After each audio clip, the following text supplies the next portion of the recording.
Сәлеметсіздер ме балалар? Бүгін 3-ші сынып қазақ тілі 39-шы сабағымызды бастаймыз. Алдымен видеоға лайк басып, каналыма тіркеліп, қоңырауша белгісін басуды ұмытпаңыздар, иә? Сағаттың шығу тарихын зерттеймін. Тура және ауыспалы мағыналы сөздер.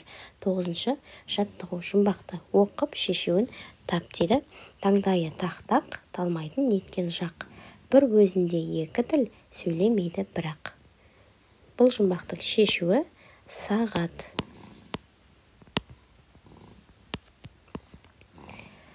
Төменде берілген тапсырмаларды оқиық. Жұмбақтағы қарамен берілген сөздерге назар аудар. Бұл сөздер нені білдіреді? Таңдайы, жақ, тіл деген қарамен жазылған сөздер. Енді бұл сөздердің не білдіреді, қандай мағына беретінін табуымыз керек.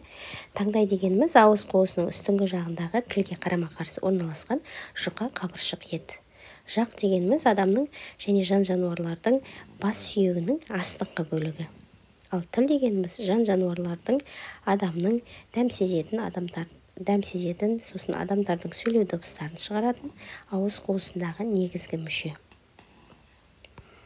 Келесі тапсырмаға қарайық. Тіл сөзі қандай мағыналарда қолданылады? Тіл сөзінің басқа да мағыналары. Бірінші, адамдардың бір-бірімен қатынас жасайтын, пікір алысатын, өзара түсінетін құралы. Екінші, сағатты, минутты, секундты көрсетіп тұратын сағат тілшесі. Сағат не үшін керек? Сағат уақытты көрсету үшін керек екен. Келесі тапсырма, суреттегі сағаттарға қара. Суреттер бойынша сағаттың шығу тарихын болжап көр. Міне бұл жерде суреттерде берілген бізде құм сағат, қабырға сағаты мен қалта сағаты, қол сағаты, оятқыш сағат, осыларды жаздық. Өздеріңізге керекті мәліметті оқып, керегін жазып алсаңыздар болады.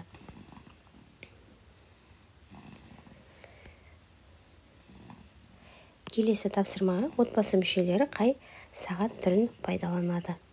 Сен өзің қай сағат түрін қолданасың дейді. Бізде телефон сағатын қолданамыз көбіне. Ұялы телефон пайда болған кезде ішінде сағатты көрсететін функциясы да шықты. Сол сағатты бізге пайдаланған ыңғайлырақ. Біз отбасымызбен көбінесе ұялы телефондағы сағатты пайдаланамыз.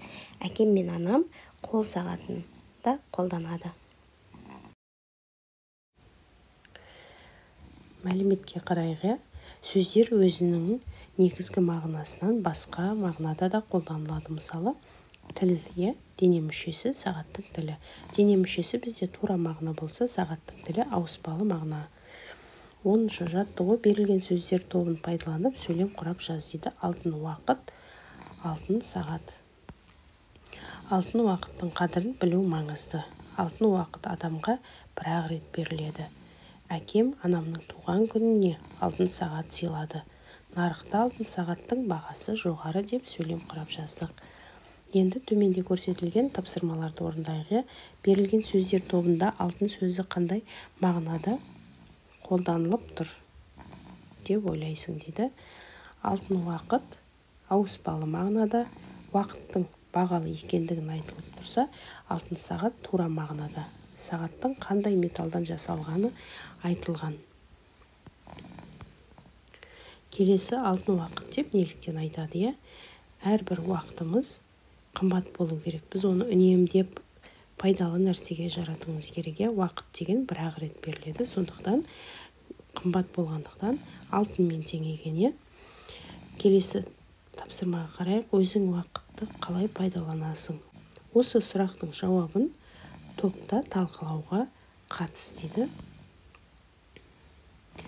Мен әрқашан уақытты тиімді пайдалануға тырысамын. Түске дейін бей, домбыра, үйірмелеріне барып, түстен кейін сабағыма барамын. Сондықтан келген соң үй тапсырмаларын орындаймын. Ал бос уақытымда кітап оқып, сурет саламын. Анама көмек. 11-ші жаттығу тиісті тыныс белгісін қойып, өлеңді көшіріп жаз дейді. Біз керекті тыныс белгісін қойып, өлеңді көшіріп жазуымыз керек. Жаз көрпені кісі күт, қонақ келсе үйге құт. жаз әріпті сандарды жазу өнер сындарлы. Қарамен жазылған сөздерді мағынасын айтуымыз керек. Жаз көрпені жаю дейді. Жаз әріпті дәптерге қаламмен әріптерді жазуды айтып тұр. Өзің үйге келген қонақты қалай қарсы аласың? Ойыңмен бөліс.